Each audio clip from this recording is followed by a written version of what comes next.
मंगलमय मंगलकरण वीतराग विज्ञान नमो ताज जाके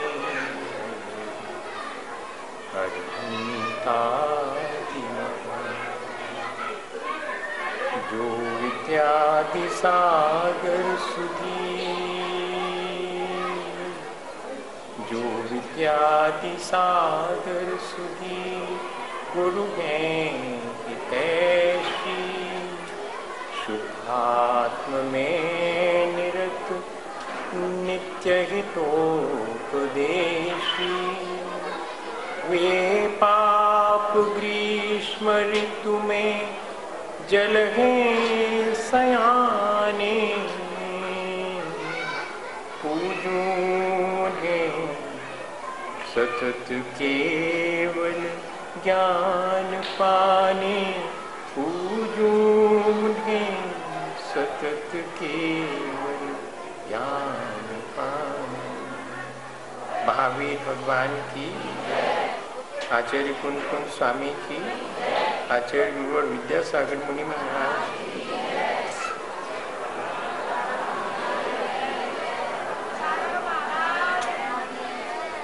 हम सब लोगों ने पिछले दिनों जैसा आचार्य भगवंतों ने हमें अपने जीवन में धर्म धारण करके अपने जीवन को अच्छा बनाना चाहिए वैसा प्रयास किया। आज 10 लक्षण धर्म समाप्त हो गए और हम क्षमाउनी के लिए उसके माध्यम से अपने जीवन को अच्छा बनाने के लिए विचार करने बैठे। जैसे कि एक वृक्ष निरंतर अपना विकास करते हुए वृक्ष बन जाता है, छायादार फल फूलदार, ऐसा ही यह धर्म की यात्रा है। हम विचार करें कि जैसे बीज धरती में गिरता है, ऐसे ही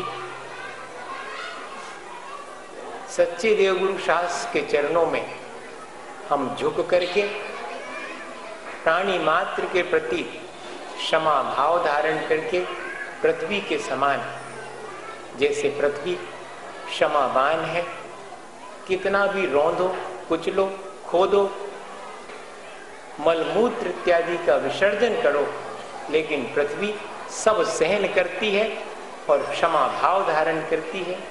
ऐसे ही यदि हम अपने जीवन में क्षमा भाव धारण करते हैं तो हमारी बीज से जैसे वृक्ष की यात्रा पृथ्वी में गिरने, पृथ्वी में मिलने से शुरू होती है, ऐसे ही हमारे जीवन की भी यात्रा अपन शुरू कर सकते। जब तक वह बीज कठोर रहता है तब तक अंकुरित नहीं होता। सो जब वो अपनी कठोरता को छोड़ करके मृदुता को धारण कर लेता है सो उसमें से अंकुर फूटता है। ऐसे ही हम भी अपने भीतर मृदुता धारण करके अपने विकास के लिए अपने भीतर गुणों का अंकुर प्रस्फुटित कर सकते हैं। और जैसे कि जमीन के भीतर बीज मृदुता भी धारण कर ले, जब तक वह सीधा होकर के ऊपर की तरफ नहीं उठता तब तक पृथ्वी से बाहर वह अंकुर आ नहीं पाता। ऐसे ही जब तक हमारा जीवन सीधा सरल नहीं होता तब तक हम भी विषय कषाय रूपी जो संसार है उसे भेद करके और आत्म आनंद नहीं पा पाते। बीज भले ही जमीन से ऊपर निकल जावे अंकुर फूट आने पर, लेकिन उसके ऊपर मिट्टी जमी रहती है, तब तक वह हवा में झूम नहीं सकता।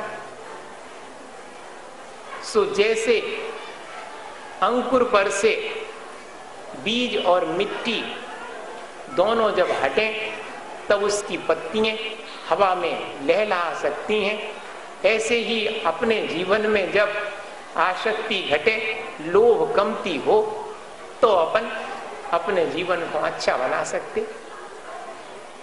जब लोभ हटता है, जब मिट्टी अलग होती है, तब सूर्य का प्रकाश जिस प्रकार उस अंकुरित हुए बीज को प्राप्त होता है, ऐसे ही सत्य का प्रकाश अपने जीवन में चारों कक्षाएं चले जाने के बाद उत्पन्न होता है। पवित्रता जितनी जीवन में आएगी उतनी हमें सच्चाई के प्रति अनुभूति होगी, और जैसे ही वह अंकुर जो जमीन से ऊपर आया है, जिसने वो बीज बोया है, लगाया है, वो क्या करता है?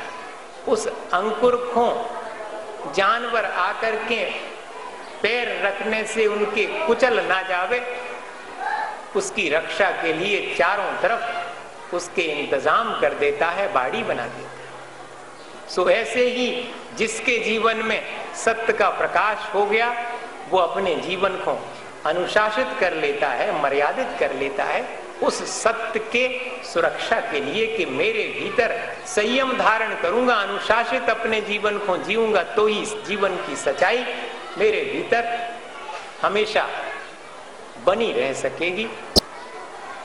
और जैसे वृक्ष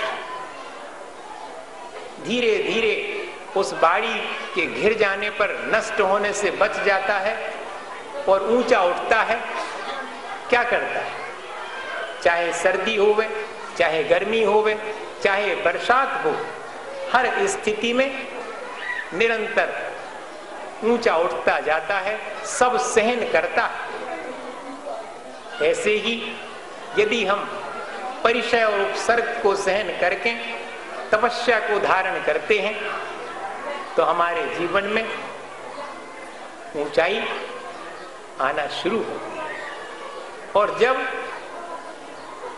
वह वृक्ष ऊंचा उठ जाता है तो फलवान होने लगता है, और अपने फल स्वयं नहीं खाता, अपने फल फूल दूसरे को देता रहता है।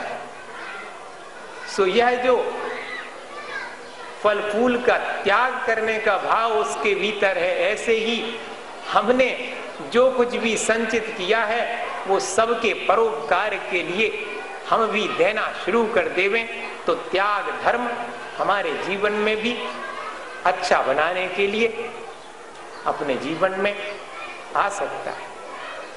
और जब सारे फल फूल वृक्ष दे चुकता है तो खड़ा हुआ है रास्ते के किनारे, प्रसन्न है कि मेरे फल फूल दूसरों के काम आ सके, ना सही मैं अकेला ही खड़ा रहूंगा, गुजार लूंगा अपना जीवन। ऐसे ही जो समस्त पर पदार्थों का त्याग कर देता है, यहां तक कि अपने शरीर से भी ममत्व छोड़ देता है और एकाकी खड़े होकर के आकिंचन धर्म का अनुभव करता है, सो उसके जीवन में ही धर्म उत्पन्न होता है।